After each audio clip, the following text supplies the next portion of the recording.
যুদ্ধ অবসানে অনুষ্ঠিত রাশিয়া, ইউক্রেন ও যুক্তরাষ্ট্রের ত্রিপক্ষীয় শান্তি আলোচনা শেষ হয়েছে। 2 দিন ব্যাপী বৈঠক শেষ হলেও আলোচনার কোনো আনুষ্ঠানিক ফলাফল ঘোষণা করা হয়নি।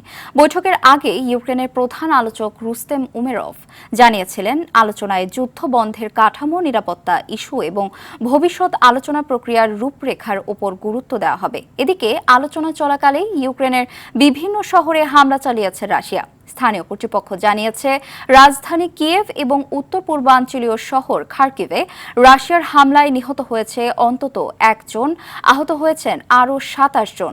এমন পরিস্থিতিতে কূটনৈতিক চেষ্টার পাশাপাশি সহিংসতা অব্যাহত থাকায় যুদ্ধ অবসানের সম্ভাবনা নিয়ে অনিশ্চয়তা বেড়েছে বলে মত বিশ্লেষকদের।